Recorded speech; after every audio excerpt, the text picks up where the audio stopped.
Hello, Blake Rudis here with Everyday HDR and HDRinsider.com, and today I want to talk about a more advanced tutorial with video. So last week I did a pretty basic bare bones video on how to use Photoshop for video. So with this one I want to get a little bit more advanced. I want to incorporate 3 more videos into the same video that we were working on last time. We're going to do video resizing and overall video layout ideas. Alright, so if you remember from last time, the basic idea, all we did here was we added a video, which is this layer 1 right here. We adjusted the white balance on it, and in that same video group, so these are all the same group, and then we added another video group and put the experiment 3, which is our top layer, above it. So we have a video going in the background, that's what you see here, and then on top of it we just have like a costume over top of it. So what I want to do with this one is I'm going to resize this video because I want to put 3 individual videos right here in these little orbs up at the top. So if I click on layer 1, I can press Control T for transform and resize it. Now, like I said in the last video, Photoshop treats video just like it treats images. So everything you can do with an image, you can do with the video as well. Alright? So that's what all I want to do is resize that one. So right now I've got a resized video. If I press play, it's the same video. I just resized it so it would fit at the bottom portion of our experiment 3 block. So now I want to incorporate 3 other videos. So I'm going to put one in this one in this one, and one in this one. All of them are going to be different sizes. So what I need to do right off the bat is just take this experiment 3 because I want that to always remain on top. So that's in its own video group now. So I'm going to add another video group here, and then add another video group here, and another video group here. So what that's going to do is it's going to give me the ability to add 3 more video groups to what I already have here. So I just set myself up in the beginning, because that's kind of how I do anything in Photoshop, is I always kind of have an idea of what I'm going to do first before I just start diving into it. So I set myself up with video group 3, 4, and 5 in here. So now I want to add another video. So I'm going to, over here I have the video in a folder. So I'm going to go ahead and click on that video, press and hold shift, and bring it into my scene. Now when I press and hold shift, what that's going to do is it's going to bring it right into the video pane that I'm working on, and it's going to automatically have a resize option available for me.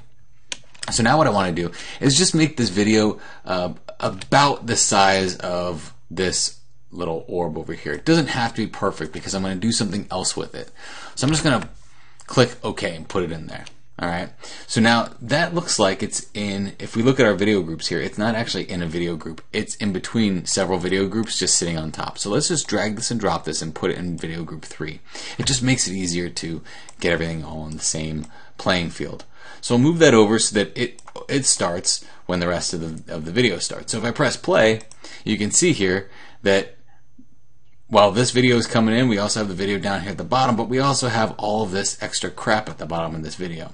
So we'll take care of that in a second. I'm going to add the rest of the videos, just get it all set up, and then we'll get into actually doing the modification on the videos.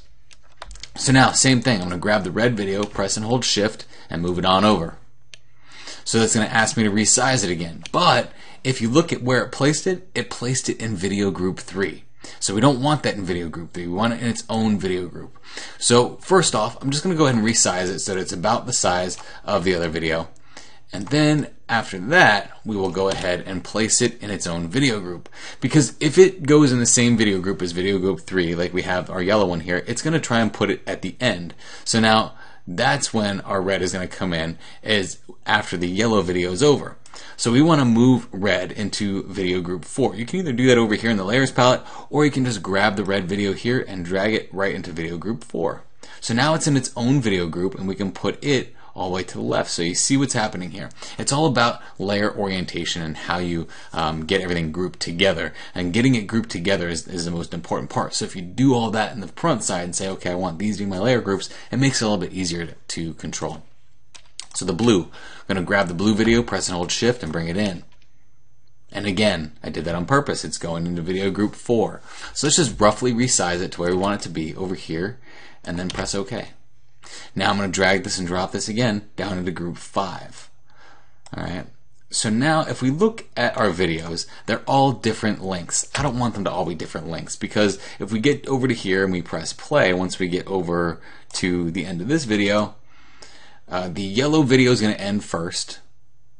It's moving very slow because we have 4 videos playing at the same time, and then the blue one's going to be done, and then the red one's going to be done. So I'm going to get them all in the same ending time. So I'm just going to grab that edge and bring it on over, and that will cut it all the way to that very end part. Now, I just want to put some things in perspective here. Video is very taxing on your computer.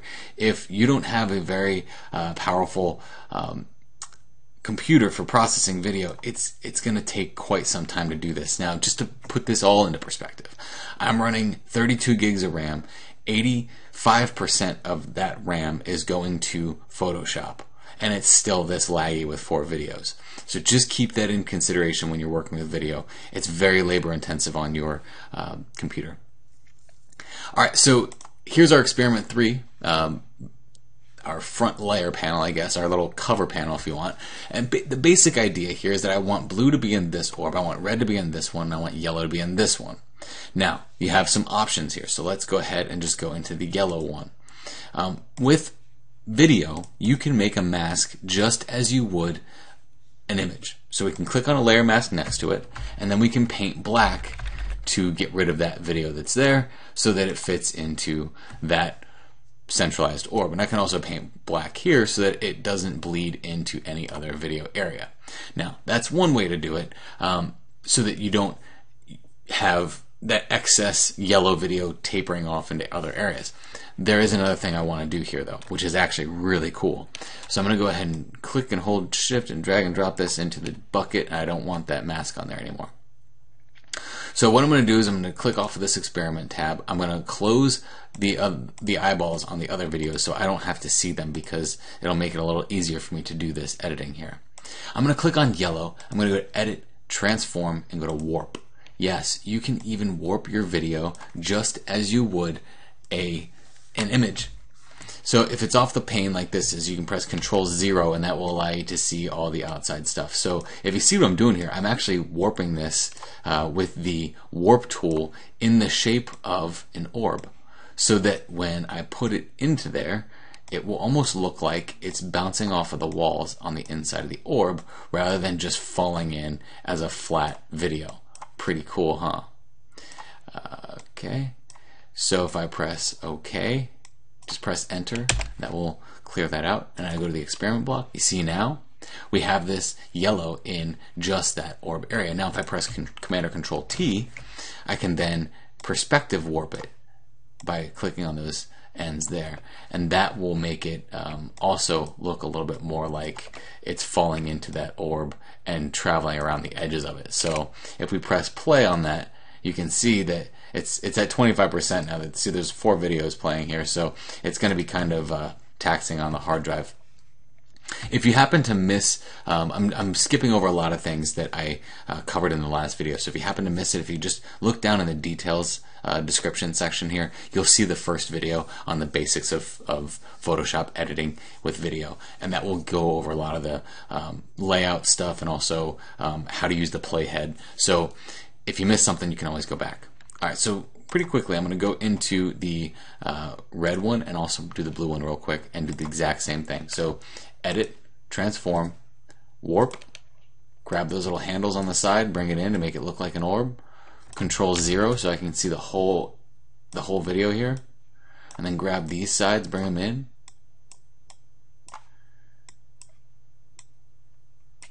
get my little mask thing here so I can see how it's fitting here, Control-T, and then warp it into the perspective into place so that I get it right at the edge of that orb there. Okay, and then I'm going to do the same thing for blue. Control, edit, transform, warp, grab those handles, bring it over.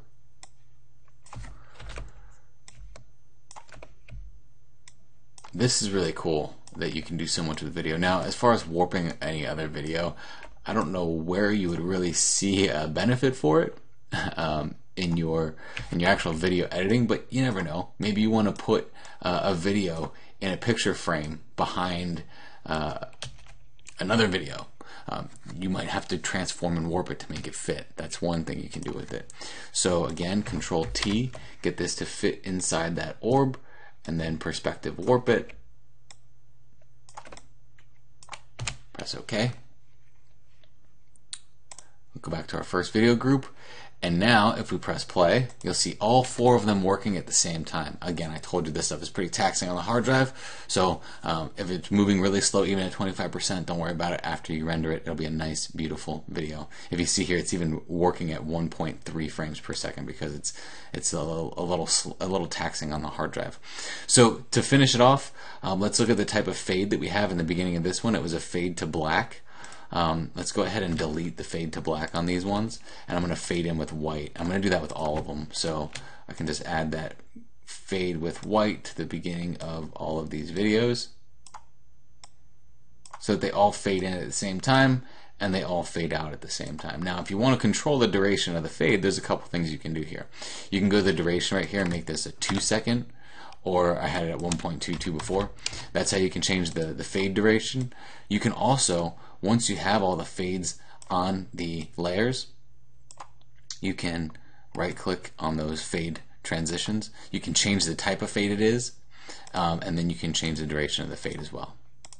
So now if we go to render, one thing I do, a word of caution, after you have all of these videos in place like this, if you press Control E or Control Shift E to get all of them together and then press play, you've basically just taken all of the individual layers that are pictures that make up that video and smashed them all together. So even though it's on the timeline, it's still going to play as if there were that many frames in the video. It's just one still image. So be sure that you don't flatten the image, you don't do any of that stuff. You just leave it all open like this so that when you go to render it, it renders all of the video and not just what you flattened. Okay, so if we go to our render here, we can go ahead and set the quality on this. Now there's a preset in here already for YouTube 720 at 29 frames per second or 25 frames per second. You've got Vimeo in here, you've got high quality, medium quality, low quality. I'm going to put this in YouTube at 1080. So I will just put YouTube HD 1080 and then click render. Now this is going to take some time as well, so this is the point where you can go ahead and grab yourself a cup of coffee or something because you got some time before this video is going to be done. So this was advanced video editing in Photoshop. So what I showed was more advanced layouts, adding multiple video within videos, and then also transforming those videos to fit into a specific area. And like this video, they fit into those specific orbs, but let's say you had a video of a child playing and there's a frame in the background. Maybe you want to show them as a baby playing in that frame. You can take a video from when they were a baby and put it in there and transform it to fit inside that frame. So you have an interesting video that is a little bit different than your normal family video. So again, I'm Blake Rudis with EverydayHDR.com and HDRinsider.com. If you like this, please comment, share, subscribe. Subscribers always see my videos first before they go on EverydayHDR.com. You'll get an email right away saying, hey, there's a new video on EverydayHDR.com. And if you also are interested in other things that I have, you can go to Amazon.com. I've got 3 ebooks on there. You can type Blake Rudis and you'll find all 3 of them.